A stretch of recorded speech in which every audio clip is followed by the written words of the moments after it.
pleasing personality. Shin's friend, Chunta, just like every other guy in school, is charmed by her. Shin makes fun of Chunta, mostly because he doesn't see why a girl like Tsubasa is so great to begin with. Chunta looks at Shin like he's blind. Tsubasa is cute, without a doubt.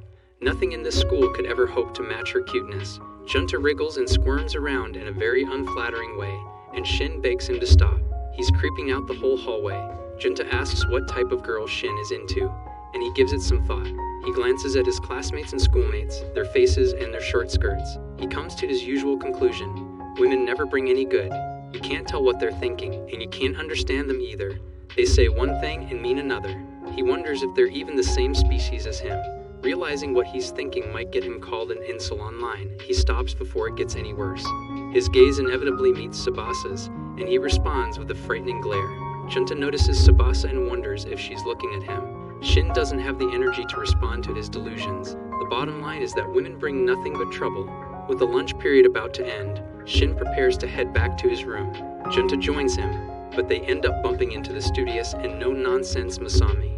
She doesn't yell at Chunta, but tells him to be more careful in the future. Chunta talks about how scary Masami is, but he's kind of into that too. Strangely, Shin catches Masami looking over her shoulder to look at him. Suddenly, someone taps on Shin's shoulder. He turns around, and a finger hits his cheek. He fell for the oldest trick in the book. There's no recovering from that.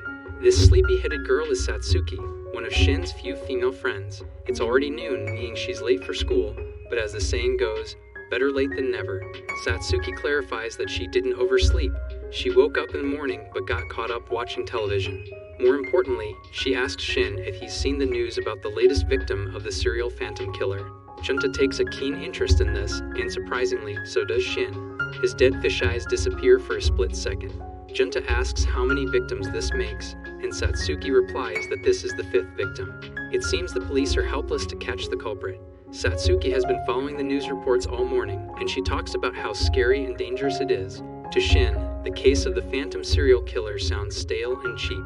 The murders began half a year ago, right here in Kizuraiji town. They are a string of serial murders, and with the recent discovery of the corpse, the number of victims has been brought up to 5. They were all killed without discrimination. The murder weapon was a knife, and the culprit has yet to be caught. Shin decides to take back what he said earlier. Women aren't strange. It's people that are strange. That's the kind of messed up world Shin believes he lives in. Strange, for example, like this girl.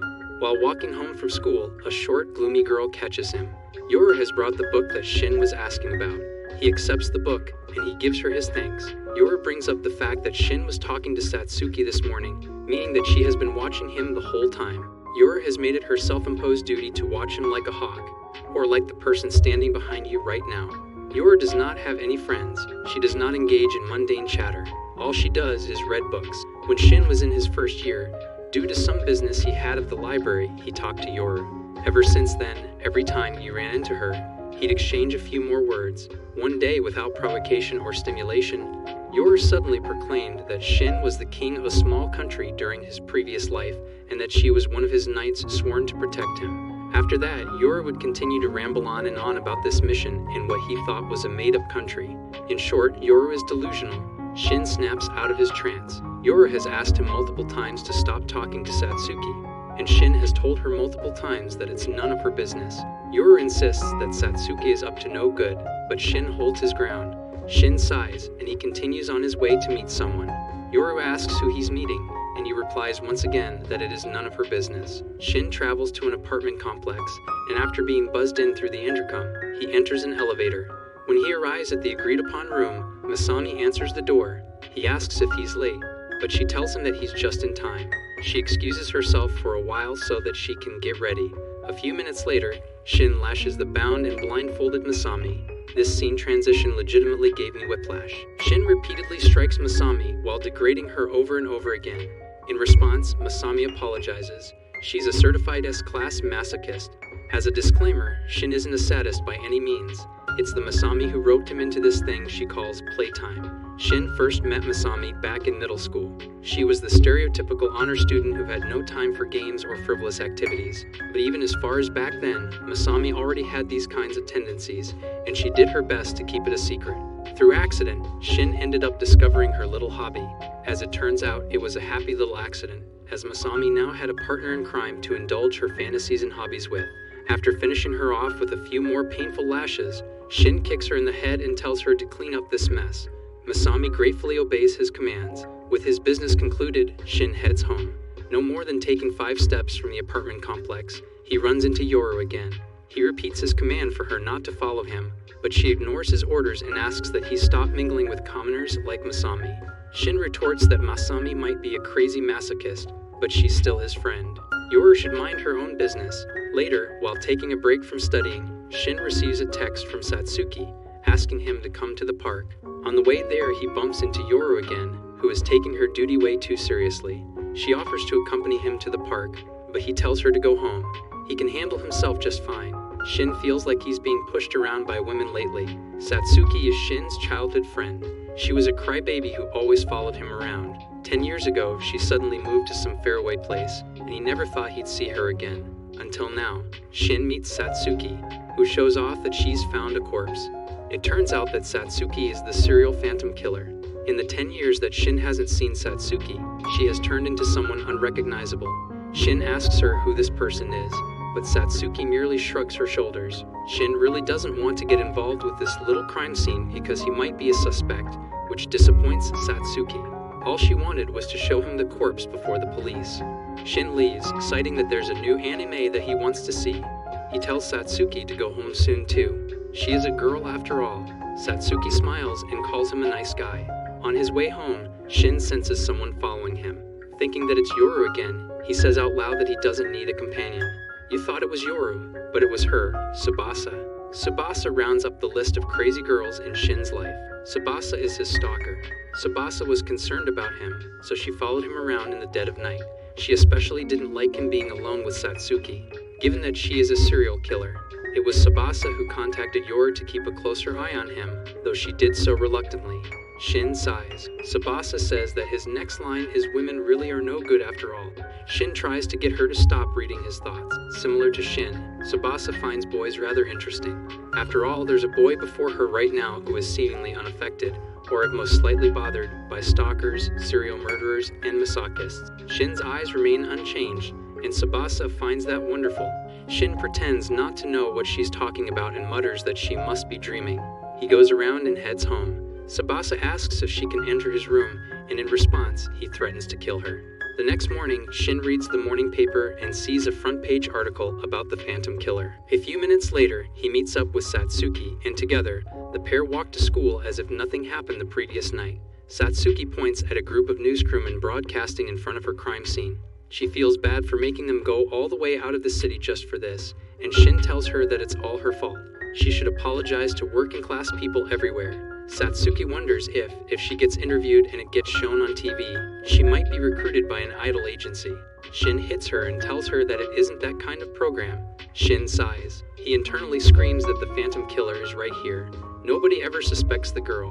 When they arrive at school, they notice a few girls pointing and murmuring at something. Shin follows their fingers and sees a girl holding a black lace parasol. She spins around, makes eye contact with Shin, and smirks. She wishes Shin a very good morning. Shin's cast of colorful, crazy women isn't just limited to the girls from yesterday.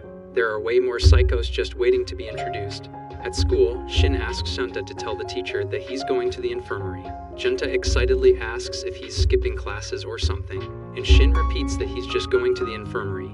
Yes, but where is he really going? Shin again insists that he's just going to the infirmary. Masumi closely watches him as he leaves. At the infirmary, a demon and a princess reside. Shin opens the door and goes inside. He pulls back the blinds on one of the beds, where a girl, the sleeping beauty Yume, is having an afternoon nap. Shin places his hand adjacent to her head and rouses her from her slumber. Yume opens her eyes, and with her still husky voice, she wishes Shin a good morning. Yume stretches after yet another satisfying nap, and Shin tosses a few newspapers for her to read. Yume is delighted, and she apologizes for bothering him with this all the time. Shin tells her that if she's really sorry, she should hurry up and get a smartphone already. Yume remarks that she isn't good with machines. Yume spends the majority of her day sleeping. She is unable to stay awake for long periods of time due to a medical condition. In the worst case scenarios, Yume can spend days asleep without waking up, without food or drink. She does her best to try and go to school, but as you can see, she spends most of it sleeping here anyway. Almost the entire school has, at least on one occasion, seen Yume sleeping. Thus, she was given the nickname Sleeping Beauty. Yume is surprised that the country has yet another prime minister, even though a new one was appointed just a few weeks ago. Because of Yume's unique condition, there is very little she can do. Thus, her only hobby is reading newspapers to keep herself up to date with current affairs. The topic she has been rather interested in lately is the case of the Kizuraji town phantom killer. Yume dislikes this title since it attracts undue attention to the town's name. She doesn't understand how the police haven't captured the culprit either. Even though there have been 6 victims, there should be a slew of CCTV footage or witnesses, and yet they haven't managed to secure a single lead. The only signature or commonality between the crimes that Yume can see is that the scenes are always grisly and left in disarray. It's a miracle that they haven't tracked Shin either, to be honest. It's not like they're trying to hide their crimes. Yume asks Shin what he thinks about the murder, but he has nothing particular to say about it. He excuses himself, which makes Yume a little sad. She asks him if he can't stay a little while longer, but all he does is apologize. At the very least, she asks him to do the usual, and he obliges. He pats her on the head and wishes her good night. With this, Yume goes back to her deep sleep. This is a reverse tale of Sleeping Beauty. The moment Shin opens the door, he is grabbed by a mystery girl. Shin is dragged all the way to the bathroom, where his movements are restrained by this girl, the self-proclaimed vampire Akane. Shin isn't kidding either. He has no better way to describe her. Akane has pale white skin that is cold to the touch. She is weak to sunlight, and without her parasol, she is largely confined indoors. On especially sunny days, she doesn't go out at all. Her trademark red eyes allow her to see in the dark, and this, in addition to all her other traits, makes her a typical night walker. She's either the real deal, or she's seen one too many Twilight movies. As it turns out, it's both. She sucks blood. She sucks and drinks blood from living human beings. Several times in the past, Akane has caused problems by suddenly attacking classmates and drinking their blood. It's a miracle she's still walking around society, to be honest. Shin doesn't fully understand her. Will she shrivel up and die if she doesn't drink blood? Is she just messing with people? Nobody really knows. The bottom line is there really any good reason for anybody to suck anyone's blood? Shin tells Akane to calm down and stop clinging to him. He understands what she dragged him all the way here to do. Akane can't wait. Her mouth has been watering. It's been a while since they last did it, and she can't endure it any longer. Shin retrieves a small Swiss Army knife from his pocket, and Akane asks if he plans to kill anyone with that. Shin looks at her funny. Why is her first thought that he'll try to kill someone with a knife? What if he just really loves knives? To Akane, certain blood tastes good or bad. In Shin's case, his blood tastes good, enough to drive her crazy. Shin makes a small cut on his arm, which Akane prepares to greedily suck up. However, she hears something moving behind her. Yoru dives down with a pair of scissors with the intent to kill Akane. Believing that Akane somehow harmed her lord, Yoru swears to kill her. Before the 2 girls can fight inside this cramped stall, Shin asks Yoru why she's even here. Yoru claims that as a knight, she is always ready to serve him, regardless of time or place. She heard it deep within her heart that he was in trouble. Shin calls her a liar. This practically stinks of Tsubasa telling her what he was up to. Akane returns to arguing with Yoru, whom she refers to derogatorily as a little runt. Yoru replies that she'll plunge her into the deepest depths of darkness. Both of them are cringe. Shin watches as this blood-feeding chore of his becomes even more annoying than he anticipated. Annoyed, he tells Akane that he'll just feed her some blood after school, and in Yoru's case, he asks her not to bother her. With nothing further to discuss, he tells them both to make like trees and leave. Shin sighs deeply. He's exhausted. Dealing with one unhinged lunatic is a lot of work, but he has to deal with half a dozen of them. He knowingly knocks on the stall adjacent to him, which happened to contain Tsubasa this whole time. He asks her what she plans to do about class, but she doesn't answer. Instead, she points out that they're in the girls' bathroom. Realizing his mistake, Shin bows and apologizes. He has some common sense after all, it seems. While Shin is busy sleeping, he can hear his little sister calling for him. I feel bad for Shin. He doesn't even get to rest for real while sleeping. When Shin refuses to get up, his little sister threatens to kiss him, and she plants a kiss on his lips to wake him up. It's a long one. Better grab a chair and a can of beer. After their lips separate, Shin's sister, Mei, greets him with a good morning. Shin promptly pushes her, possibly leading to a concussion.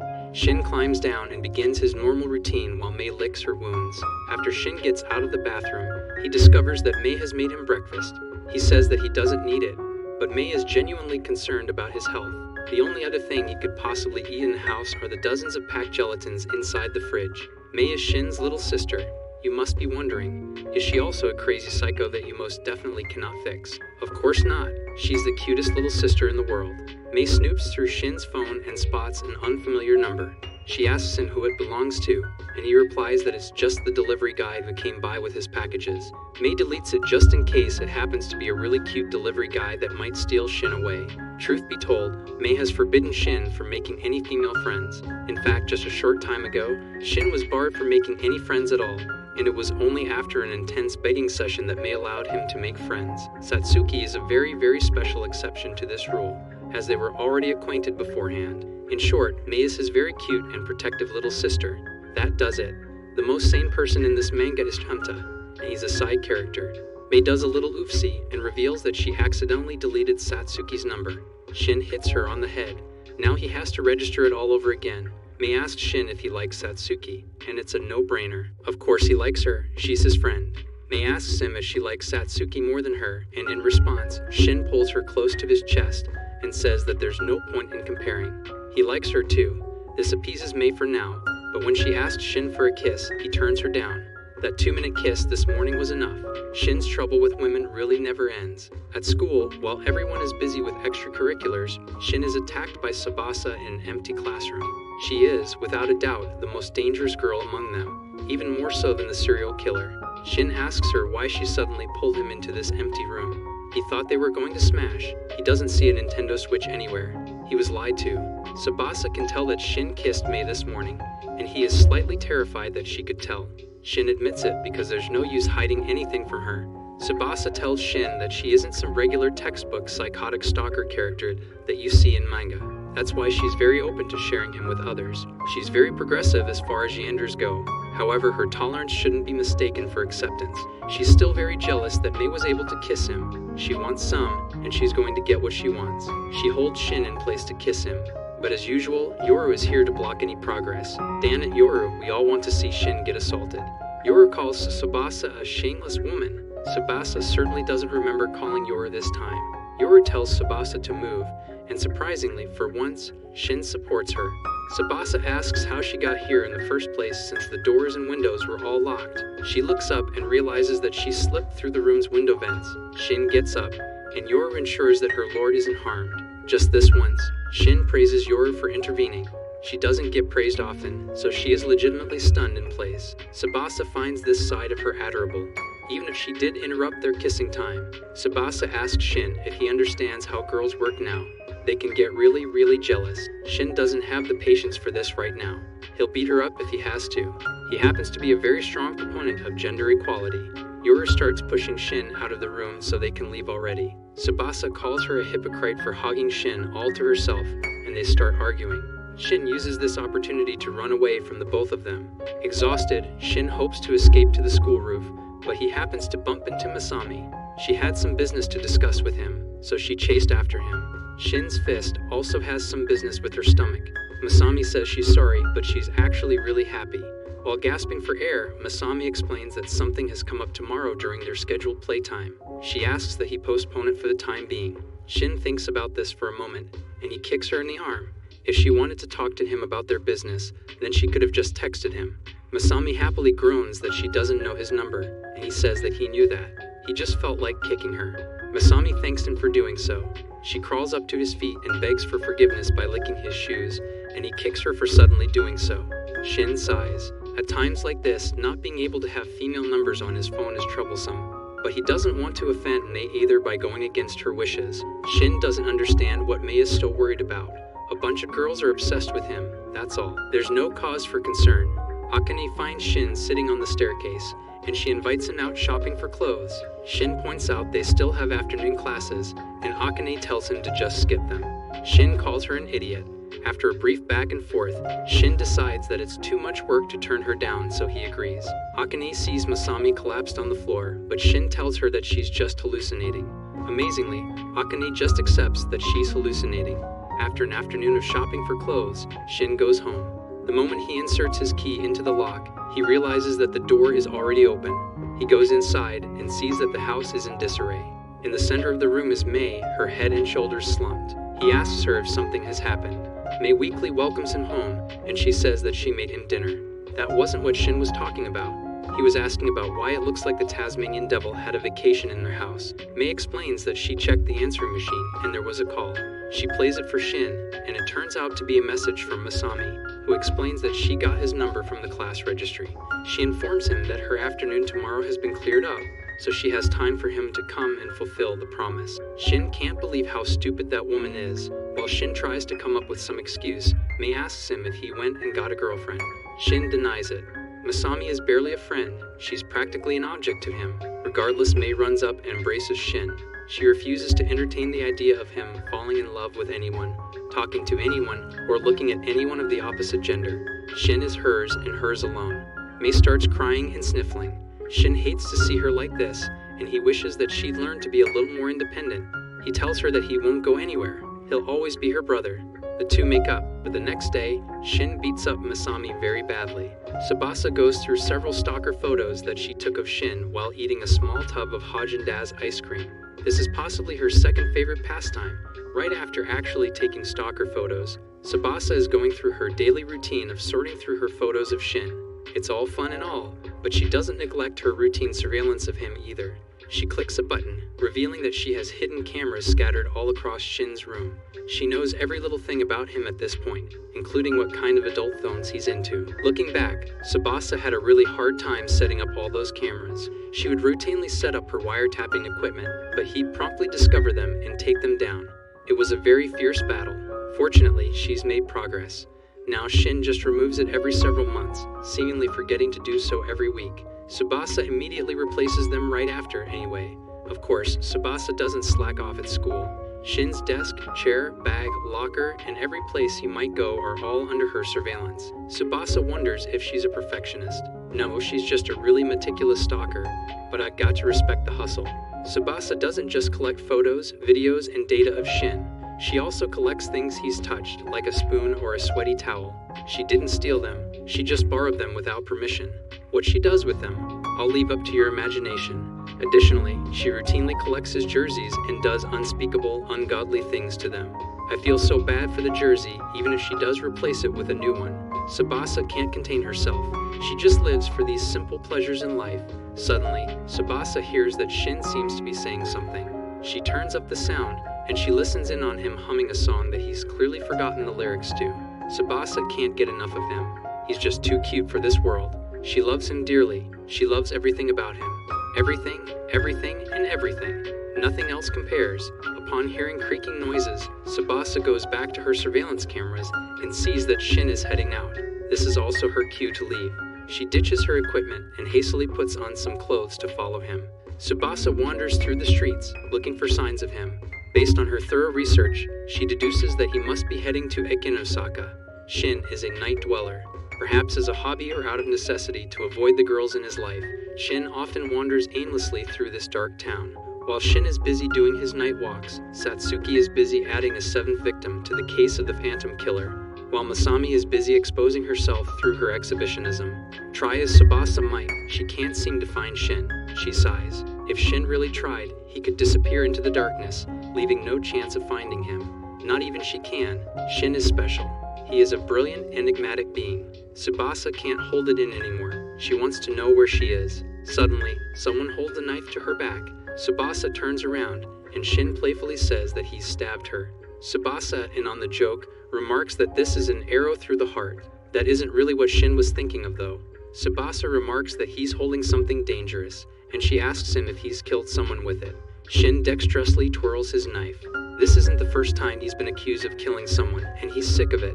He just really loves knives. He remarks that women are quick to jump to conclusions. To corroborate his story, Yoru emerges from the shadows and claims that she witnessed him meeting with Masami just a few minutes ago. Shin exclaims that his innocence has been proven. Wait a second, Yoru was there? Tsubasa winks at Yoru. She had asked her to inform her right away if she ever found Shin, but Yoru looks away from her eyes. If there's one thing Tsubasa can respect Yoru for, it's her uncanny ability to find Shin, no matter where he is. Tsubasa is quite vexed. She wanted to be Shin's first for everything, and she means everything. Shin notices her smiling at him, and he asks her what's wrong. Tsubasa smiles. There's nothing wrong. Nothing at all.